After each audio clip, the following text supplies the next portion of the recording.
Should you still buy a Vita in 2017? That's the topic of today's video, and before you all shout, the Vita's a dead system, of course you shouldn't buy one. Let's look at things a little more in depth and what the Vita still potentially offers today. So first of all, the Vita released now a little over 5 years ago, releasing on February 15th in the US and February 22nd in Europe.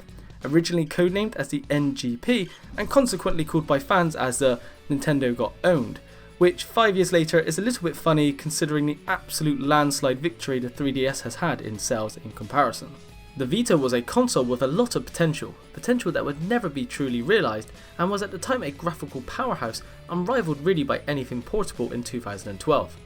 Now of course in 2017, phones continued to get increasingly more powerful, and with the Nintendo Switch's release, it's no longer at the helm of graphics. However, games still look pretty nice, sitting somewhere between the PS2 and PS3.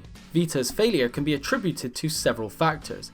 Number 1 being the lack of AAA game support, number 2 the massive memory card prices, and number 3 I would personally say not having a control layout that effectively matches the console controller, removing the back touchpad in favour of an L2 and R2 as well as clickable thumbsticks would have been much better, especially when it comes to games ported from console or remote play. The Vita may be entering the end of its life cycle, but what does the Vita offer in 2017, I hear you ask? That's a good question, but first, how much can you reasonably get a Vita for at the moment? You can get a new Vita if you search around for under $200, and likely quite a lot cheaper if you don't mind a second-hand one, which may be easier as many retailers no longer stock new Vitas. You'll need at least an 8GB memory card, which costs around £32 or $28 as well, which even then can fill up quite fast. The Vita after 5 years boasts a fairly hefty library, despite often the claim that the console has not many games. Granted, many of these are either games that are on another console, such as recently World of Final Fantasy, which released on PS4 and Vita, games that used to be exclusive but received a PS4 port such as Gravity Rush, or finally are a JRPG such as Freedom Wars, absent really of exclusive AAA games that was originally promised. However, these games are in no way bad.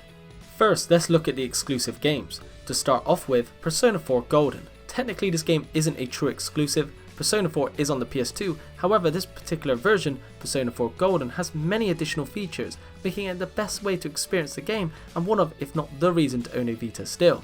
Other games like Uncharted Golden Abyss, Killzone Mercenary, Persona 4 Dancing All Night, Little Big Planet Vita, Yi Cell Setter and Tales of Hearts R are all games you can still only play on a Vita. There are plenty of other non-exclusive games that were eventually ported to consoles or vice versa, such as Gravity Rush, Tearaway, Danganronpa 1 and 2, Assassin's Creed Liberation, the Jak and Daxter Collection, the Ratchet & Clank Collection, World of Final Fantasy, Digimon Cyber Sleuth, The Walking Dead Season 1 and 2, and Zero Escape Virtue's Last Reward, to name a few. It's also worth mentioning you can play a number of PSP games that you can digitally download, like Persona 3 Portable, God of War Chains of Olympus, God of War Ghost of Sparta, and Metal Gear Solid Peace Walker for example. Even better, you can also play PS1 classics, for example the Spyro games or Final Fantasy VII. If you have owned a PS3 or PS4 for the last number of years and subsequently been a subscriber of PS Plus, you may already have a whole catalogue of PS Vita games ready to play, built up over years, meaning you may not even need to fork out any money for games initially. One of the key features of the Vita is remote play, the ability to stream any PS4 game from your PS4 to your Vita, and despite a tiny bit of lag, it works pretty well. If you have a Pro, I believe you can stream in 1080p also.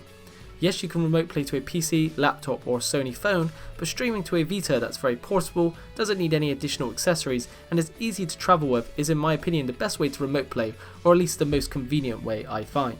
So is a Vita worth it at this point? Well, it depends what you're looking for. If you're looking for the next new big game and a constant growing library of games, then no, the Vita isn't worth it, and thus I think it's difficult to recommend the Vita to a lot of consumers at this point. If however you maybe already own a PS4 or simply travel a lot and want a relatively cheap, if you pick one up secondhand anyway, portable system that has an already established library of games that are inexpensive, as well as a fondness for JRPGs, then I'd argue the Vita is still a viable purchase. With the plethora of console ports and some pretty great games that still remain exclusive, there are still plenty to play and keep you entertained for a long time, even if a new slew of games for the Vita is unlikely to happen.